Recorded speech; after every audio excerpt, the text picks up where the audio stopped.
Okay, assalamu alaikum wa rahmatullahi wa barakatuh. وعليكم السلام ورحمة الله. Walaikum Bismillah, salam wa rahmatullahi wa barakatuh. Bismillah, wa salatu wa salamu ala rasulihi wa ala alihi wa sahbihi ajma'in, wa min tabi'ahum bi ihsani ila yawmiddin wa ba'd. Okay, alhamdulillah, this is week 19 that we're doing Ar-Risalah to Jamia, continuing in our book, inshallah ta'ala. Today we're going to, usually we read from the beginning of the text, but today we're just going to read from the last section. We're at the last part of this book, inshallah. So it'll be two parts. This part we're covering today. The next week we'll cover another part, and then we'll be complete the book. Then the week after that, inshallah, I'll be out of town, but we'll review, like we have these two classes, and then we'll do like one review, and then we'll have our oral presentations, and then we'll go from there, inshallah. So how's everybody doing? Everybody good? Yes. Okay.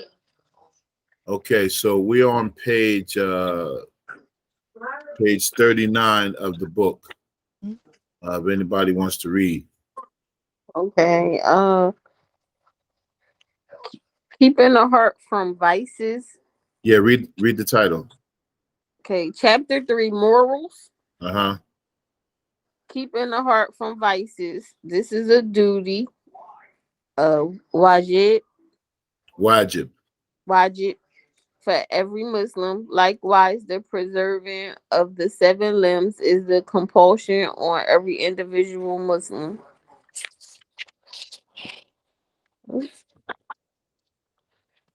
The vices of the heart, there are doubt, or shock, Shaq. about the existence of God, the exalted, considering oneself out of the realm of God's plan or beyond his mercy, considering oneself superior to the other slaves of God, ta- takabur, takabur, showing off, raya, self-glorification and one's obedience to God, uj, spite towards other, oh, hick, It's called Hick. hick, Mm-hmm. and envy, hasad, the meaning, Hasad. hasid, envy, hasid. The meaning of hasid is dislike and annoyance at the gifts God has given to another Muslim and wishing they would lose them. Wow. Among them also are persistence and disobedience of God, merciless, mercilessness, Miserliness. miserliness. Oh, tongue tied. Overthink that God has made compulsory for you. Bad thoughts about God and about people, considering unimportant the things which God has made important, including obedience, disobedience, the Quran, knowledge, the garden, and the fire. All of these are acts of disobedience and will lead to one's destruction. In fact, some of them lead to one entering into the state of kufr, disbelief. God's refuge is sought from that.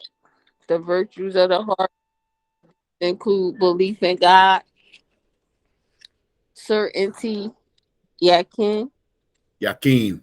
yakin, sincerity, ikhlas, humility, tawadu, Tawadu. tawadu, Mm-hmm. sincere behavior, nasiya, Nasiha.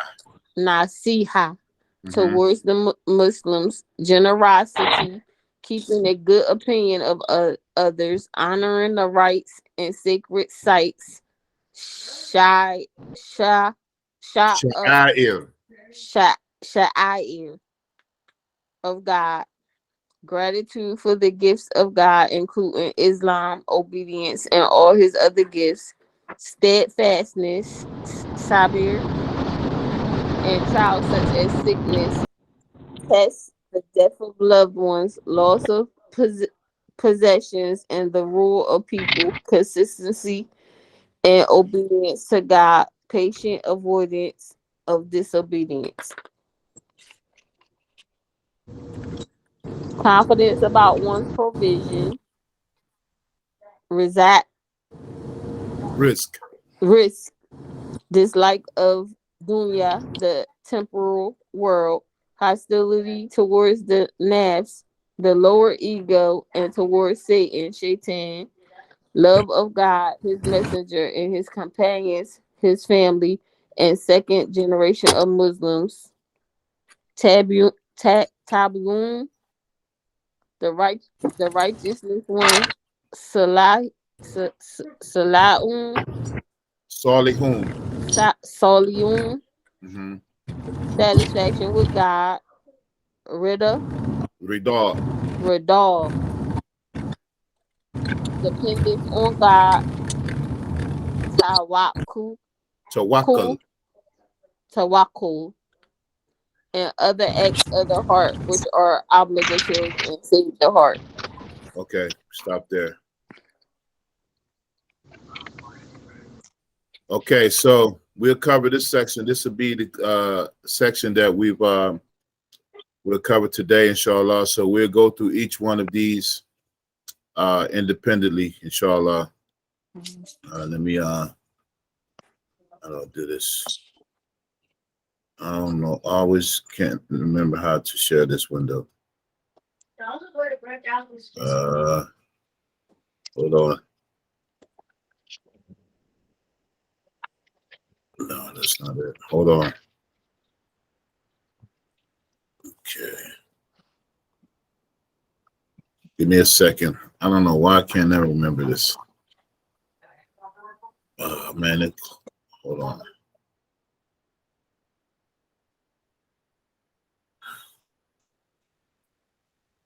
All right.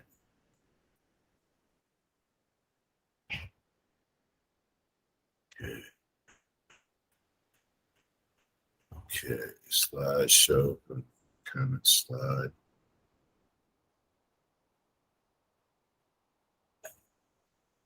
Give me a second. 1 second. It's a patient lesson in patience. That's not it. Okay, here you go. You have to write that down, man. I know, man. It's okay. So we on. As you know, I keeping this. We're a little off sequence, so this is actually week 19, right? But I have it here in this PowerPoint presentation as week 17 because we didn't do any PowerPoint when we were doing the test and the reviewing the test. So we read from the current section, and if there's any brief discussion that you all want to do before we move on, we can. Is there anything that you want to discuss, any questions or anything, or we can just go ahead? Nope. What is it? No, No, we can go ahead. Okay. All right. So as I mentioned earlier, we'll put the last week's recording of when we reviewed the test. And so Sister Tamika is a new joined us today. Assalamu alaikum. Can you hear us? Sister Tamika, can you hear us? Her mic is muted. Yes, assalamu alaikum. I can hear you. Wa alaikum salam. Yeah, how you doing? I'm good, alhamdulillah. Okay. Yeah, so we at the last part of this this book, inshallah. So we'll just keep going from there. So in the book, the section that we read is chapter 3, Hifdul Qalb min al Ma'asi. That's what he calls it, keeping the heart from vices. So in this section, he'll be covering the vices of the heart and the virtues of the heart. So this is the last part of the book. We know that it covers it covers ihsan. What are the other two parts? Remember we said there's 3. This is covering 3 categories. Iman, Iman and Iman and Islam. Iman, Islam, and ihsan. So Iman deals with matters of the mind. Islam deals with matters of the body, and ihsan deals with matter of the heart. All right. So Iman is really belief or tawheed. Iman is tawheed, akida, ilm kalam. All those things deal with belief. Islam is the rulings, fiqh, ahkam, or the rulings of how to worship, the ins and outs and do's and don'ts. And so ihsan is his own science, and it deals with tazkiyah. Tazkiyah means purification. It's also known as ilm al-akhlaq, the science of etiquettes or behavior, or behavior. And this word tasawwuf, when we translate into English, it's the dreaded S word they use. It's called Sufism. You know?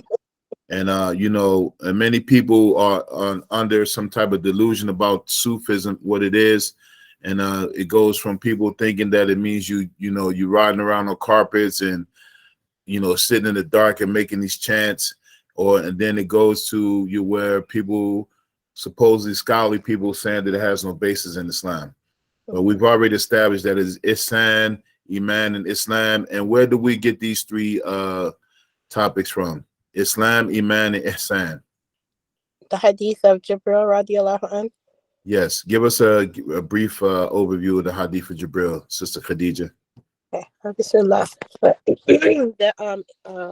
A man came and he was impeccably dressed, like he was clean, but he was a traveler. And so the companions asked the Prophet sallallahu alaihi wasallam, I think they were curious about who he was, but he sat knees to knees with the Prophet sallallahu alaihi wasallam, and he asked him three questions, and the Prophet sallallahu alaihi wasallam answered the questions, and he said that he said you answered them not perfectly, but he said your answer was not satisfactory. He says, "Sadaqta, you have spoken the truth." Yes, you have spoken the truth. And so when he left, that's when the companions radiallahu anhu said, who was that? And he said that it was Angel Jibril radiallahu anhu. So what was the three questions that he asked? He asked about his belief in Allah, and he asked him these three things, right? Yes. He asked him what was Islam. What is Islam? It's the it's the shahada, the testification that no one is worthy of worship except Allah.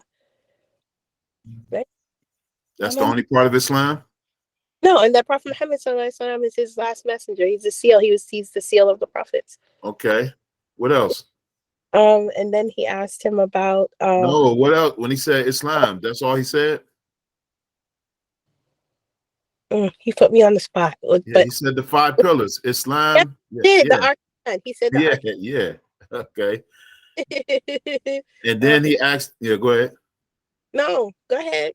He asked him what Islam. He said to believe in Allah, the messenger. The 6 articles of faith. He said to believe in Allah, his books, and believe in Allah, his prophets, his books, his angels, the last day, and then the qadr. That's when he asked him what iman was. Well, what in the world? He said, Akhbirni anil Islam. He said, inform me of Islam. And then the Prophet ﷺ, Islam is that you testify there's no God but Allah, his prophet, his messenger, to pray 5 times a day, zakat, Psalm, and Hajj. Mm-hmm. And then he says, Sadaqta, right? Mm-hmm. And then he asked him, what is Iman? It's faith. Yeah, and what is faith? Faith is translated as faith, but technically, what does it mean? The 6 articles. The 16 articles are belief in Allah and his prophets and his books, his angels, in the last day, and then in the destiny, where you go to determine, where, not but where you go if heaven and hell. What's that called? Is the qadr, right? Qadr, yes, yeah. Say it with say it like you know it, Say it with your chest. That's what yes. Okay, and then the last part is what we're talking about today. He asked him, what is ihsan? Mm. Do you remember what he said? I'm trying to remember, but I don't know. Okay. The Prophet ﷺ, he said, ihsan is to worship Allah as though you see him. And even though and while you do not see him, Allah is he sees you. Yes. So Yes. that is what ihsan is, knowing that Allah subhanahu wa ta'ala is always watching. So as a result, you're trying to perfect your character and your soul. So this is what ihsan is. And it goes by other titles. Tazkiyah is purification, ilm al-akhlaq, the science of, you know, how to behave, behavior, etiquettes. Another term we used early on is called zuhud. Zuhud means to abstain from the worldly life, to, you know, and then tasawwuf, which is Sufism. And so all of it revolves around perfecting your character and your soul.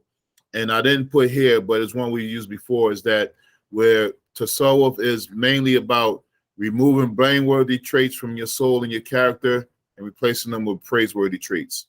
So that's what he's going to cover in this basic text here.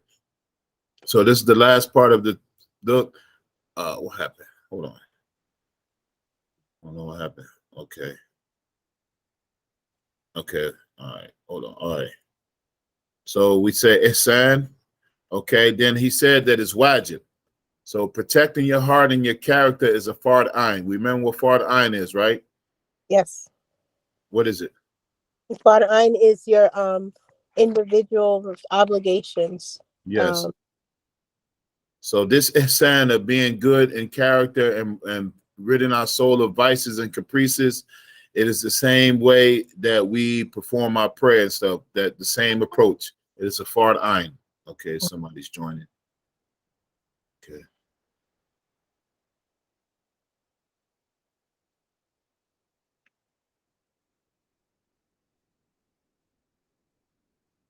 Assalamu alaikum.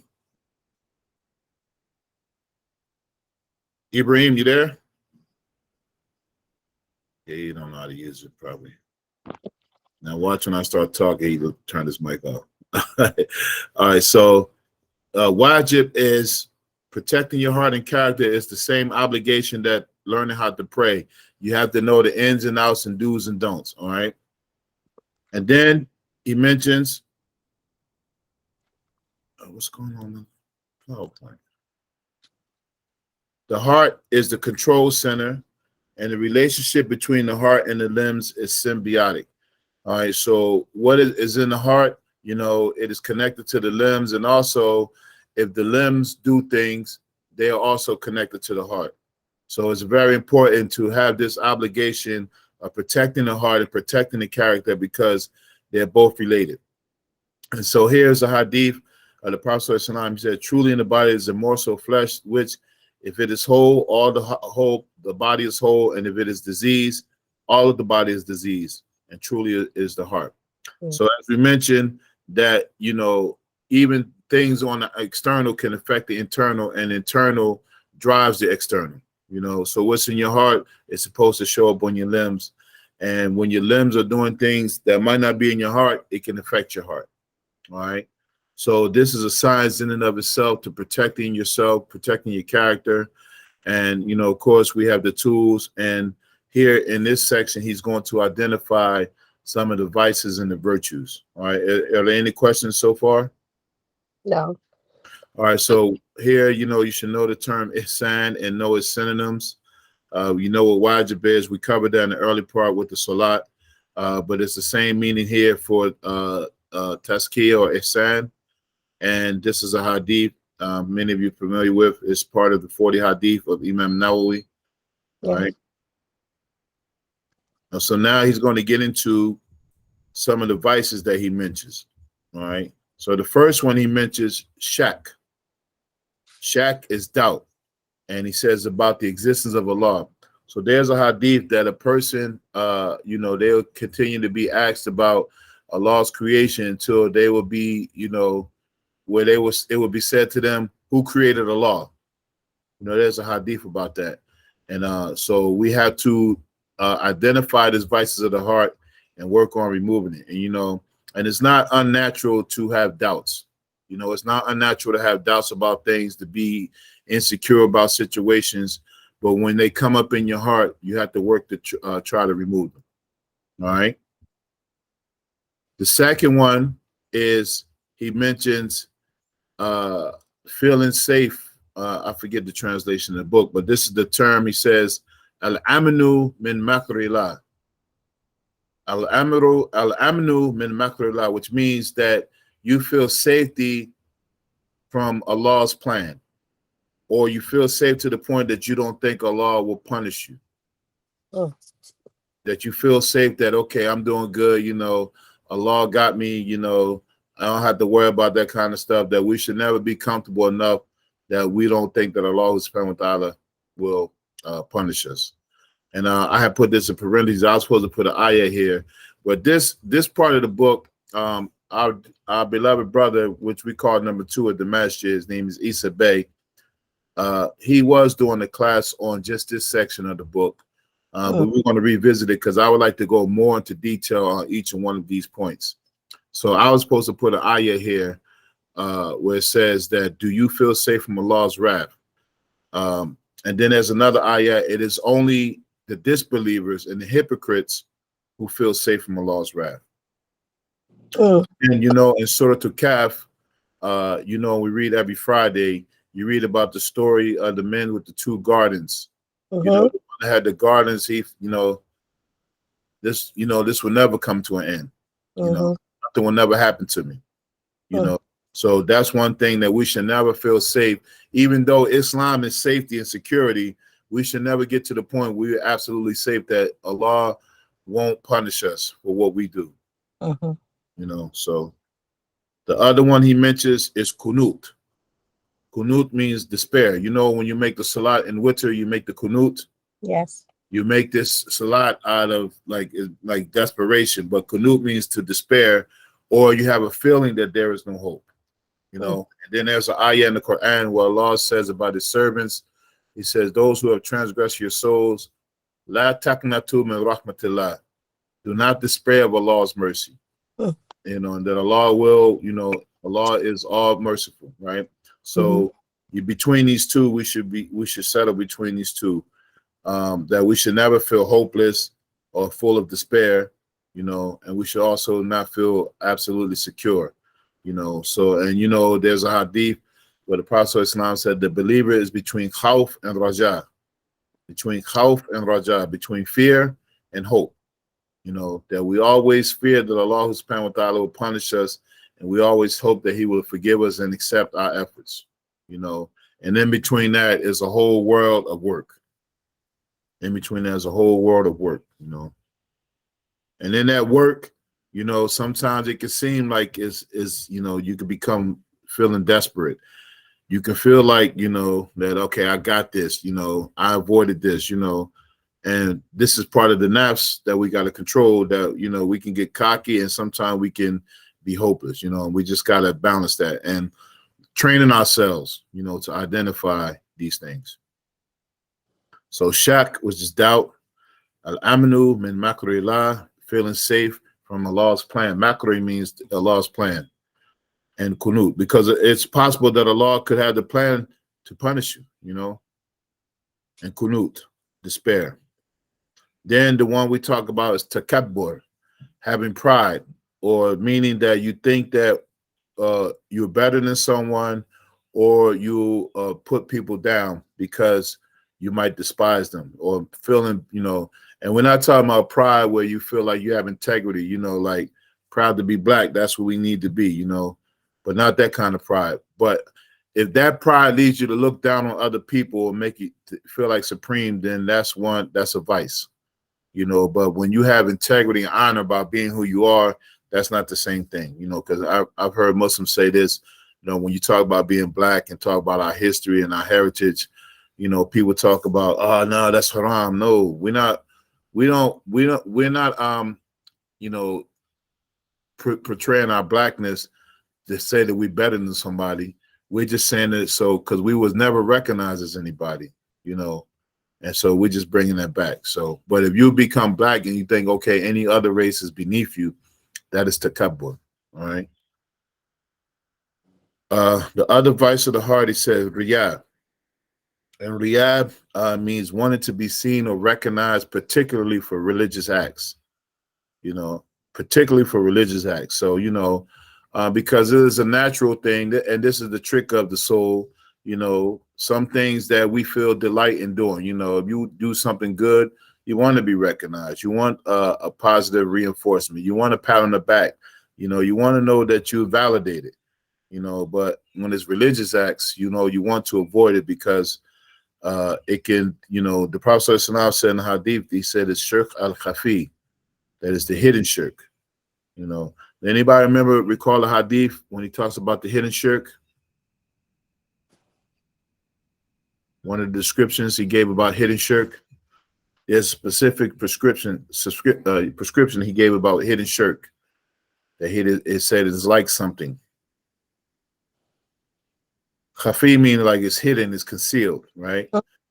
That's a homework lesson. Okay. Find out the hadith that talks about shirk al-khafi. All right. All right.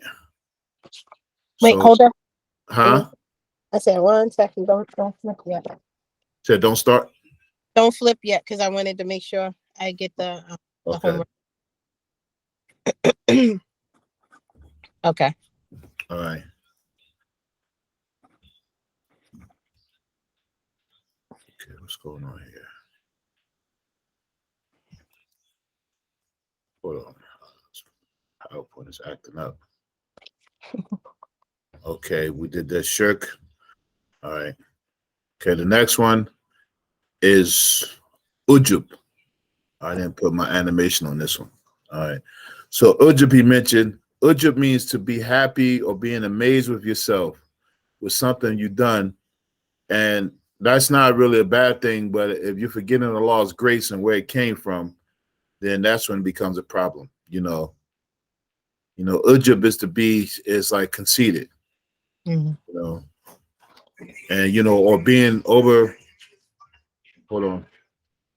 Okay. Yeah, to be amazed with yourself about your accomplishments, or you know, that kind of thing. All right. I can't think of an English word to explain it, but you know, to be like, you know, like I did this. This is me. You know, and without acknowledging who gave you the ability to do it. You know. Hikt, we mentioned hikt is being spiteful towards others and being happy with their misfortunes, you know. And sometimes we have to be careful about this when we're online, you know. There's a lot of this stuff going on. People are spiteful towards each other. And, you know, you watch a TikTok video and you might see something that might be an assault, you know, and we become, you know, because we got messed up souls, we laugh at it, you know. But this is someone's misfortune, you know, and sometimes people just, you know, are so hard-hearted. They'd be like, well, that's what they get. You know, we don't ever want to be like that. You know, we always have to think about that could have been someone we knew. It could have been us. You know, people have misfortunes. You know, we should try to not ridicule them about those things. The next thing he mentioned is hasad, or envy. And envy can lead to envy. But envy is hating that someone has been blessed and finding it difficult to live with that. You know, that, you know, you're just vengeful towards a person so much that any kind of good that comes to them, you hate it, you know. And, you know, sometimes that could be someone inflicted a wound on us, spiritual wound, a psychological wound so deep that we can never forget it. But in turn, it hurts us because we are carrying around that hasad and hating that even if they get a kind of a blessing, we don't even want them to get that blessing, you know. The next point he mentioned is persistence in disobedience, israr ala ma'asiyatillah. He said that being persistent in disobedience and sins, you know, to the point where you become arrogant about it.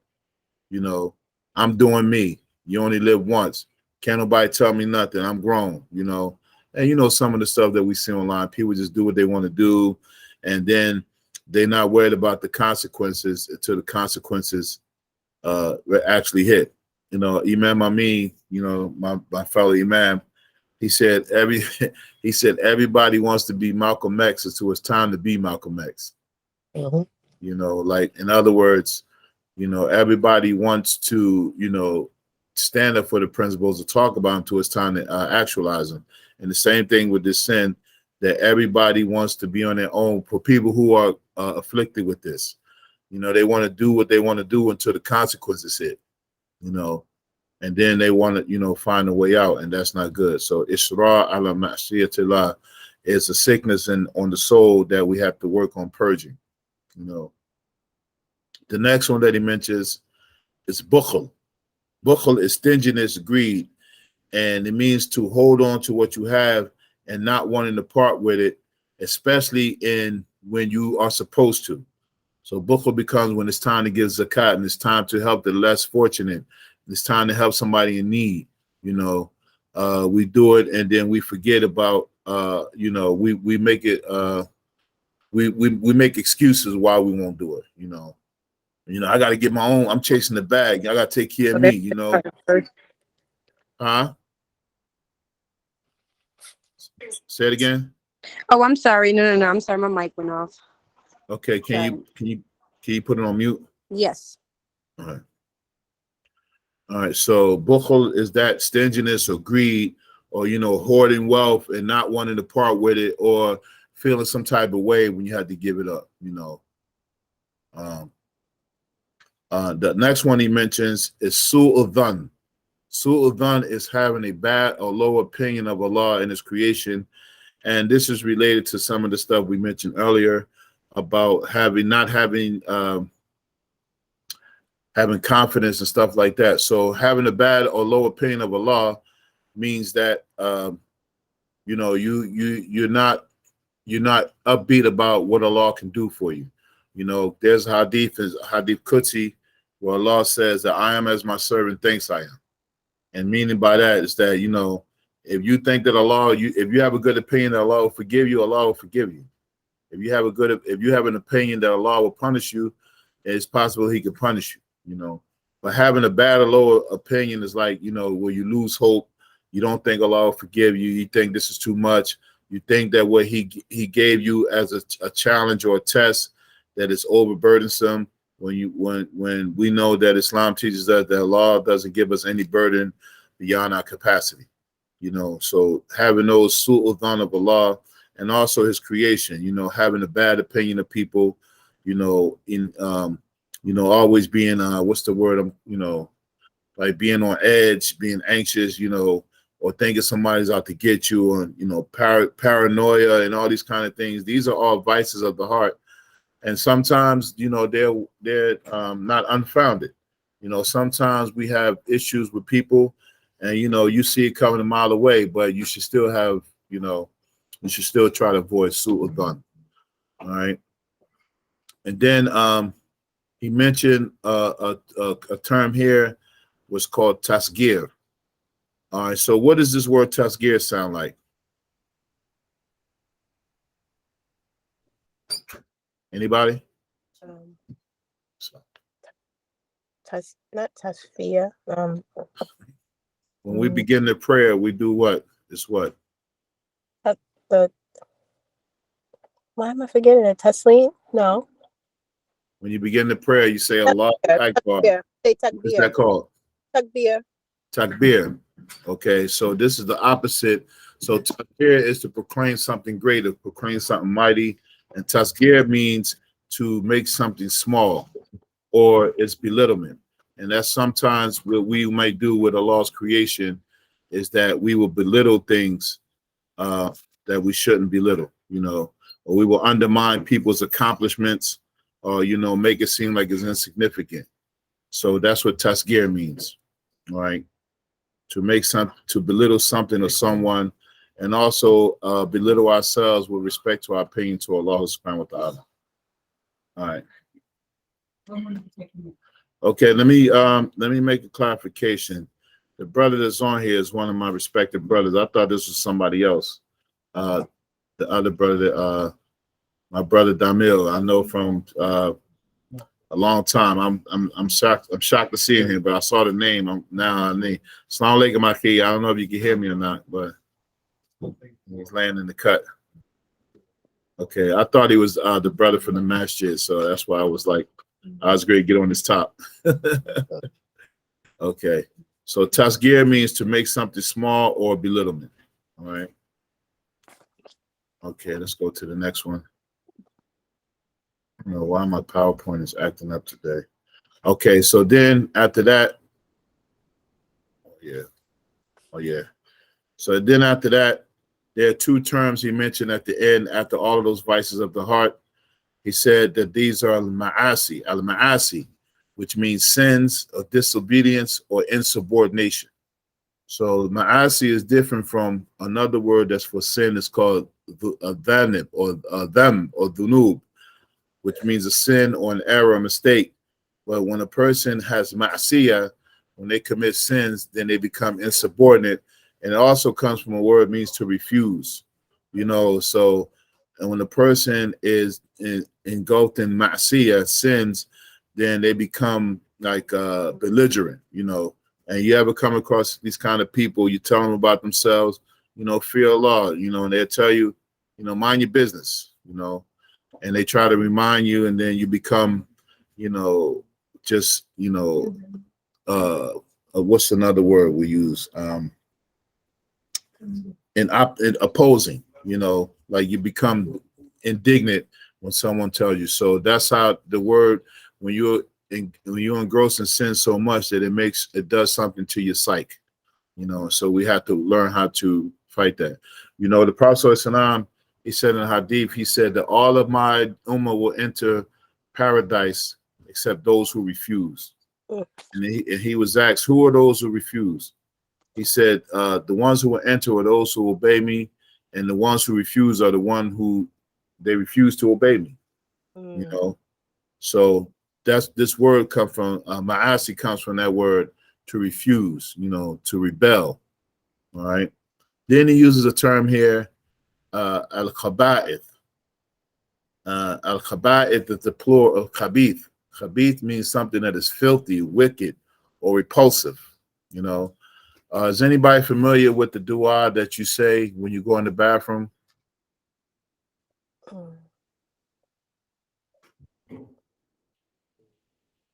Yes, but I don't know it. I just say "A'udhu billahi minash shaitanir rajim" before I go in the bathroom. Okay, yeah. So there's a dua, was one narration where you say "A'udhu billahi min al-khutbati wal khaba'ith," and it says that I seek refuge from Allah from the wicked things, like male and female. Khutbi wal khaba'ith, right? So anything that's wicked or filthy. So that's the same word they're using that dua. That's what the word here used here. Khabith means like a filthy person.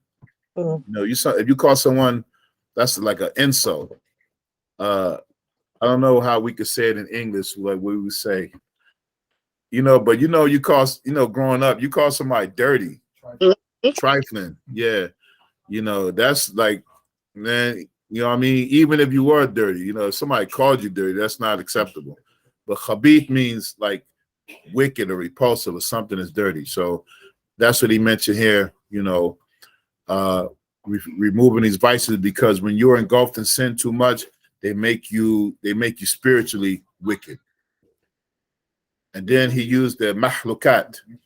Mahlukat comes from a word halaka, means to destroy. And the mahlukat are the numerous things that will destroy you. So in this section, he talks about all of these vices of the heart. And remember, these things that he's discussing are internal. So he's helping us to identify these internal things that will lead to wickedness, and then that will, cause our limbs to match the hearts, because that's what's in the heart. And we are not at this level where it hasn't engulfed us, and we need to thank Allah subhanahu wa ta'ala, because that this is a very difficult thing for people to identify themselves what's wrong with them, and this is a science in Islam. Removing bad things and replacing them with good things is something that one has to learn. Okay. Any questions so far?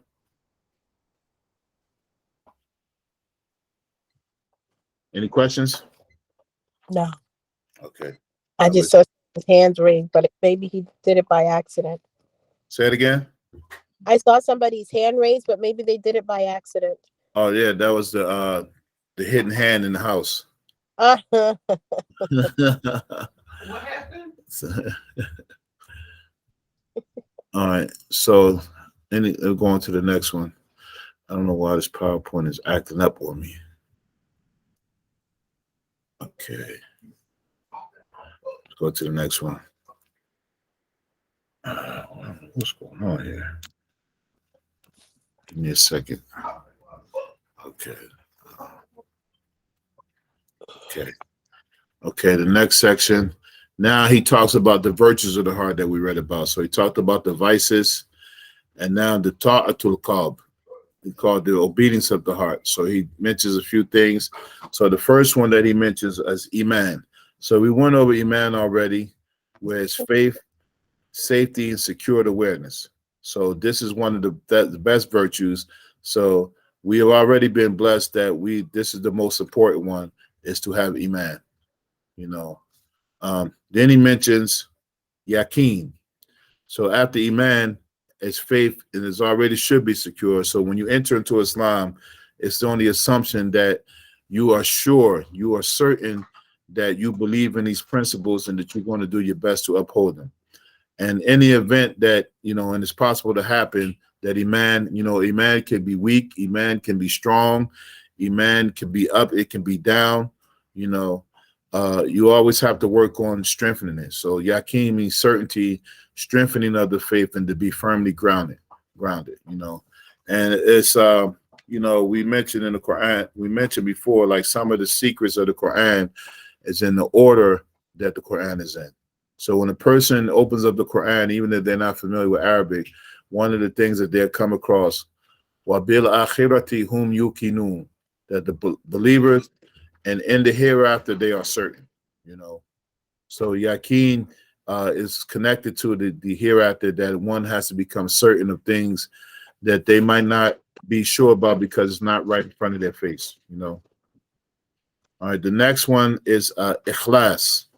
Ikhlas, which means sincerity, and another meaning that it says there's no other motive except to get closer to Allah subhanahu wa ta'ala. All right. And so this is one of the spiritual masters whose name was al-Kushairi, who wrote a book called Ar-Risalah. And he said, ikhlas is cleansing your action from the notice of creation. So true sincerity is that you're doing things and people don't even know that you're doing it. You try to hide your good deeds the same way you hide your bad deeds, And so that there is no infiltration from anyone from creation, and that's how you keep it sincere, because if it gets mixed in with something or somebody, it can become compromised, All right, so we got iman. These are virtues of the heart. Yaqeen, ikhlas. Then the next one is called tawaddu, humility. So humility is something that sometimes it might involve embarrassment, to be humble, because it's in our culture, it's taken as a sign of weakness. Somebody says something not the way to you, normally, our response is like, yo, who you talking to? Like, stuff like that. But humility sometimes involves things that may seem shameful. Someone does something to you and you take the humble route. It might seem weak, but I put this hadith here as part of a hadith. It says, whoever is humble before Allah, then Allah will raise his rank. So humility is not a weakness, but it's a tool for strength. And it's very hard sometimes to be humble. I know what's his name? Kendrick Lamar told us to sit down and be humble. But so we should take him up on that. Like, sit down and be humble, But already that the vibe of that song, like, who are you telling to sit down? Because who are you to tell me to sit down and be humble? You sit down and be humble. No, but I'm gonna sit down and be humble. That's what humility is. Like, it's not pretty to be humble, but it's a way to have your rank raised with Allah. The next one he talked about nasiha. All right, so nasiha is being concerned about the welfare of people in general and Muslims in particular. And this is very important because we read in the hadith that the Prophet ﷺ, that he talked about nasiha, and then he said in different categories, nasiha is to Allah and his messenger. I forget the other ones. The leader of the people, the leader of the Muslims, and their regular folk. So he included everybody in this concept of nasiha. So nasiha is linguistically is to go through painstaking lengths to have someone's best interest at heart. So sometimes it's not reciprocal. You might get somebody advice, you might go out of your way because you love some person, and they might not even be open or receptive to what you got to say. So, and that's painful. You know in your heart that you're trying to have the best interest of somebody's heart, and they not. They might be caught up in somewhere else. They might be caught in the rapture. They don't even want to hear it. But that concern is nasiha. And it goes to all people, because many times we think we give nasiha to Muslims, and then we think, when I heard Muslims say this, oh, those people are disbelievers, they're kuffar, they're mushriks, they're still people.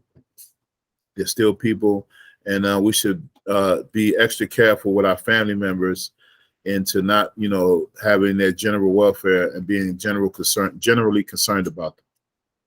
All right. The next one he mentioned is sakha.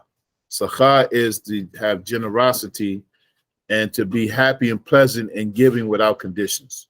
And this is the big one, because many times, and this is one of the tricks of the soul, that we'll always tell ourselves these things. Yeah, I'm generous, I'm give, but what kind of condition was it? Just imagine, if you had $2 in your pocket and you saw someone who was homeless, and you assume you had su'ul dhan, you had a bad opinion of the creation. Man, he's a bum. He only gonna use it to drink, this, that, and the other. That's one of the things that's a vice on the heart. But the virtue would be to give if you have it, of course, and not even just leave it. No, not even while you out here begging, or that kind of stuff. You know what I mean? All right. So, and that, even though normally it would seem like something like, you see what's in front of you, but to have the virtue, you would give it without any conditions. Okay. The next one, continued, is have husnul dhan. So we talked about su'ul dhan. Husnul dhan is having a good and high opinion of people. And what's important is, especially when it isn't apparent, is to have a good and high opinion of people. So we usually write these narrations from the Salaf on the board of the masjid, and we wrote one the other day which was really good, and it was said that it was related by Ibn Abbas, radhiyallahu anhu. He said that if you should have such a good opinion of your brother in Islam or sister, that if they were to come to you and you could smell alcohol on their beard, you should assume that somebody spilled it on there. You heard that? Yeah, you heard that? Yes. Yes. Okay. He said that if you see your brother apparently drunk, and some of us, we come from that kind of background, you'll know somebody was drinking, right? They stumbling, they smell it, they're reeking of it. And for the Muslim, it said you should assume that if you smell it on your brother or sister, you should assume that it was like some type of mistake. That's what husnul dhan is. Even though as a parent, you might have even seen them come out the liquor store, you might have even seen them drink it. But to have husnul dhan is have a good opinion of them in spite of what's apparent. All right. My PowerPoint is really cutting up today. Okay. So the next one we said, the Sheikh said sha'air. And sha'air means to have respect or reverence for things that are important to people, especially religious symbols. So, and specifically, the sha'air is related to the symbols in Hajj, as the ayah that's mentioned in the Quran. But in general, it should be even for people stuff that is not Islamic. Like for instance, I remember when I was younger, I used to see like in the hood, you see all of these they're kind of like shrines, when people die and they light up all of these candles and they put like these little, their pictures and all that kind of stuff. It's like a shrine, like devoted to people, right? And I should be like, man, that's shirk, man. I'm gonna go kick. That's an idol. But that's dear to them, you know. So I don't have the right to do that, even though it's not for my practice. But that's something that's important to them, and that, you know, even though you don't agree with it, you should just respect what they're doing. You know what I'm saying? Not that means you approve of it or you condone it or anything. You know, I'm just really speaking for me, because that's how I used to feel. Like, man, that's shirk, man. I'm gonna go kick that thing over. You know, but alhamdulillah, I never did it, because, you know, that stuff can get really, you know, you can get hurt doing stuff like that. Say it again. I said, you don't want to say it with that's too much.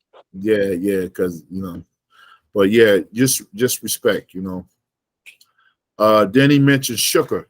Shukr is thankfulness for all blessings, and not just being thankful, but glorifying Allah for it, and using the things that's given that you're thankful for, using them for their purpose.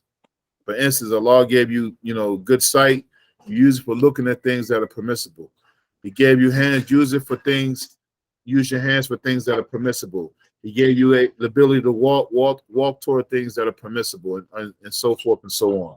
So that's what shukr is, that the blessing that you got from Allah, that you use it for good. You know, he gave you money, he gave you position, use it to help others. And in that thankfulness, you know, you glorify Allah and thank Allah, but you also do something to show that gratitude. Because shukr also means gratitude. All right. Then he talks about sabr. Sabr is to have patience upon trials, and not just patience upon trials, but having consistency in having sabr. You know, that, you know, you're not just patient on one thing and then impatient another time. And then the avoidance of disobedience. The avoidance of being disobedience, being patient and avoiding those things that lead to disobedience. So, you know, Allah uses this term in the Quran, sabrun jamil. Sabrun jamil, have a beautiful patience. Because patience is not, you know, okay, I waited, nothing happened. I made dua and, you know, it didn't come. This, that, and the other happened and it didn't go to my liking. That's not sabr. The sabr is, especially in trials, you know, you remain patient, you remain thankful. Consistency in being patient, like, it's not just on one event, because it was easy to be patient. It was easy to wait it out. You know, patience is when it becomes difficult to hold on. And avoidance of disobedience, because a lot of people don't think about that being part of sabr. You know, having sabrun jamil through all the trials and tribulations, that, you know, it doesn't change you. It doesn't change your internal. You know, your heart is not moved, you know, even though you're faced with this calamity, you're faced with this trial, you know. And then, so he mentioned some of those things about sabr in the book, about, you know, when sickness comes, when death comes, loss of wealth, all those kind of things, where normally we would lose patience. That's why he said to, you know, remain patient. All right. The next one, he said, Thika bil risk, having dependence on Allah for provision. Thika means to be firm. Having firmness in that the provision comes from Allah and doesn't come from anyone else. And one of the things that we're often fooled by is that we rely on our own ability sometimes, and we tend to forget that it's from Allah. You know, we go to work, we put in hours. That's not us doing it. You know, that's not us doing it. That's not us doing it. Allah subhanahu wa ta'ala has given us the ability to go to work. And so we have to know that it comes from him. And if he takes it away, he's the one to take it away. It's not our ability, and that's something that we have to be careful about. Or anyone else. So no one has any control. It's not the job that we got. So we don't fall out and we lose a job, or we lose a career place or anything, or we take a pay cut or whatever it is. All of that is from Allah's provision. So, you know, if he takes something away, he'll give us something. So we have to have firmness, thika, in believing that. He mentions bugdu dunya. Bugdu means like hatred, you know, hatred or dislike of the worldly life. And what it means here is to understand the worldly life, the dunya. It is understanding it for what it is. It's lowly, it's temporal, you know, it's fleeting, it's coming to an end, it's drying up. We're seeing all of the signs now. And when we understand that, even though we ask Allah to give us good in the dunya, we know that this is not the be all and end all, So it's not too much for the believer. They got to take shorts in this world because that's what this world is about.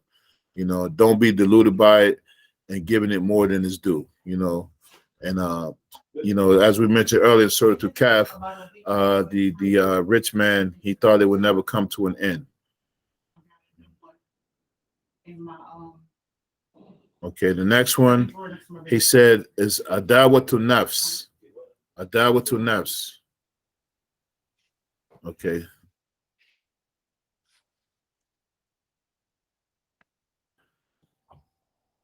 Okay, adawatu nafs, he mentions, is the struggle with yourself.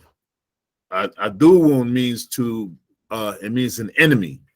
So you have to struggle with yourself and be in opposition to yourself a lot of times when these blameworthy traits come in. So, many times, as they say, that most of the time we're in our own way, and sometimes we're in our own way with regards to how we let these vices take over us. So he said one of the virtuous traits is aduwatu nafs, to be an enemy to yourself. And then the book he mentions, and to shaitan. So sometimes it's a little easier, even though shaitan is crafty, to identify some of the ways that he, comes at you. But it's harder to, do yourself, because who in their right mind would consider themselves enemies to themselves? We've been taught to love ourselves, respect ourselves, and all that's important. But our own selves is the enemy most of the time, and we have to start understanding where we are enemies to ourselves and, fighting that part, So we have to be in opposition to those whispers and to those inclinations and to all of those things that will lead to some of those vices that we mentioned earlier. All right. Okay. Next one. We're almost done. All right. This PowerPoint act, right? Okay. So then there's terms to remember. He mentioned a couple more, mahabba and rida. All right, so mahabba means love. And love is, you prefer someone or something to yourself above your own needs. So unconditional love. And so in the book, he mentions that love should be for Allah, his messenger, the companions, the Ahlul Bayt, and then the Tabi'een, the ones who come after the companions, and then their students and all of the righteous people that we read about from the time of the Prophet ﷺ up until now, that we should have mahabba for them. So, and love here means it's not reciprocal, it means that we don't give extensive love because we expect it in return. But these categories that he mentions where the love for these people, it won't be like the romanticized love that we may have experienced. We gave someone our heart, we gave everything, we gave it our all.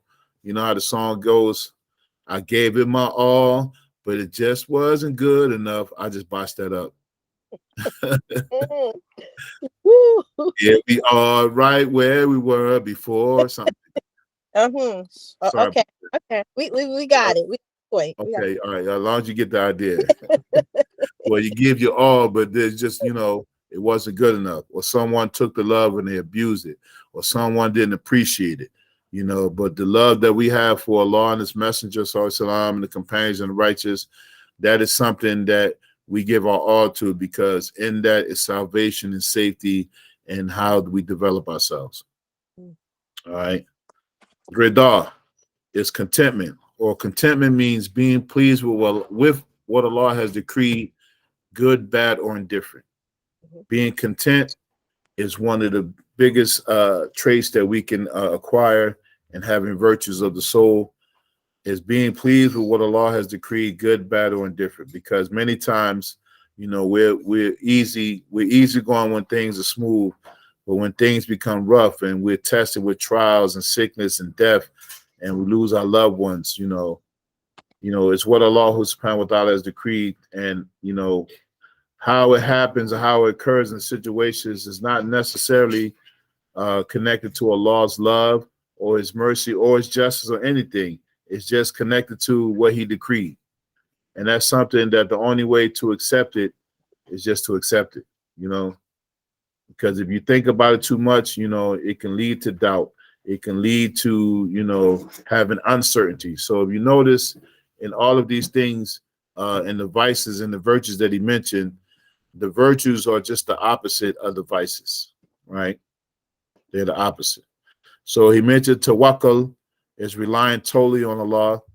There's a hadith where the Prophet ﷺ said that when a person goes out and they have tawakkul on Allah, they're like the birds. They go out, you know, they don't have anything, and they come back with their bellies full.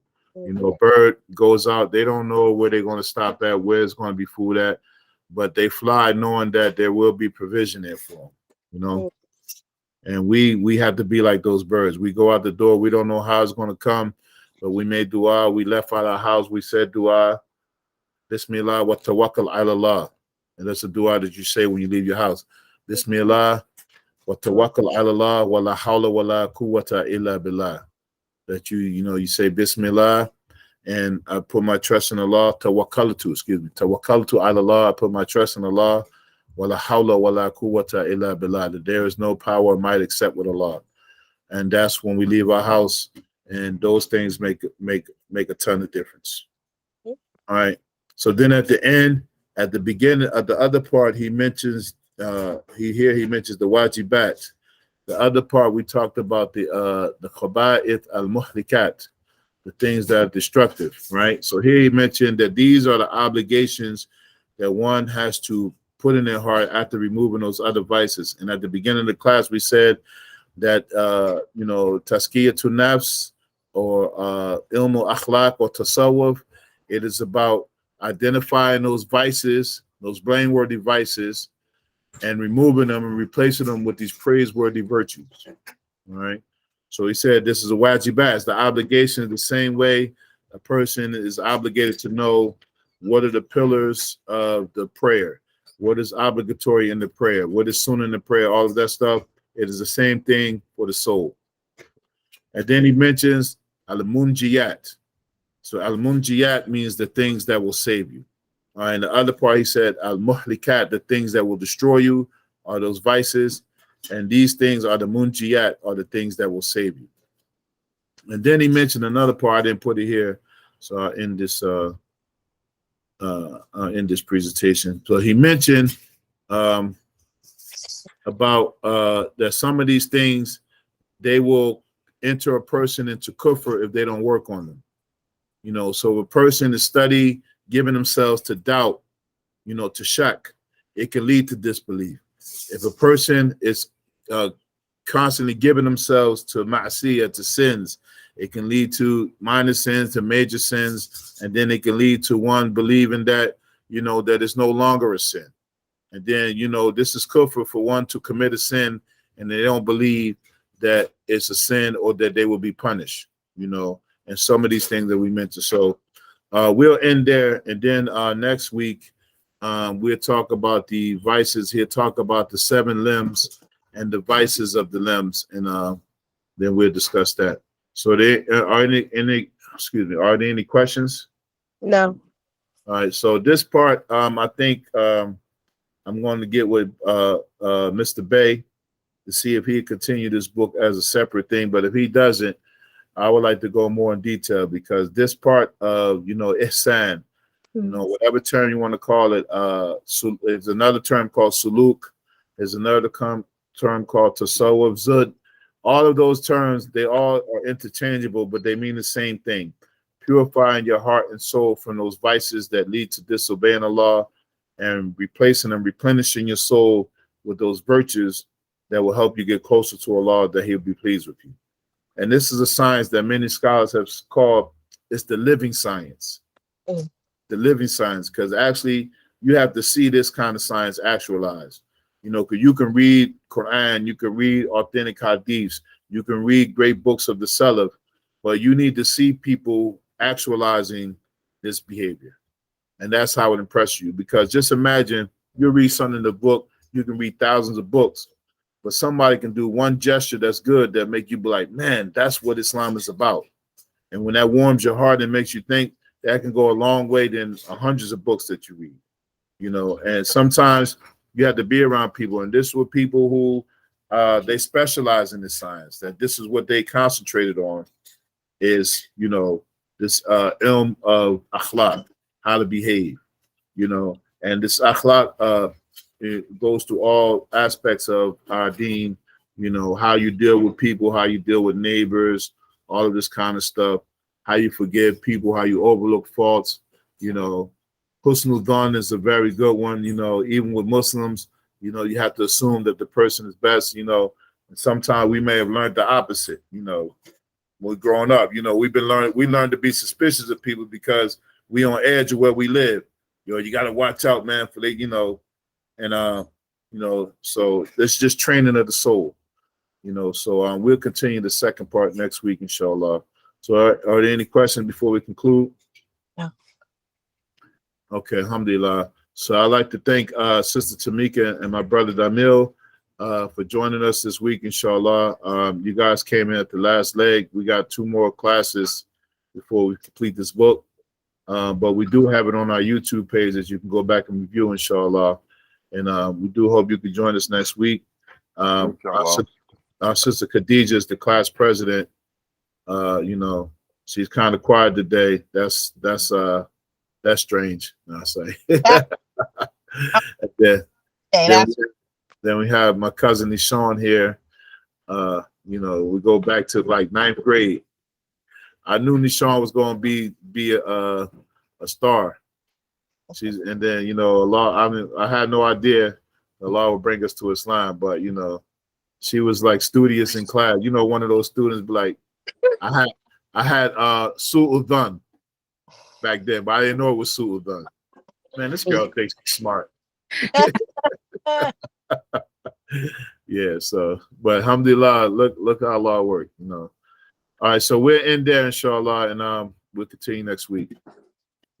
Okay, subhanaka Allahumma wa bihamdika ashhadu an la ilaha illa anta astaghfiruka wa atubu ilayk.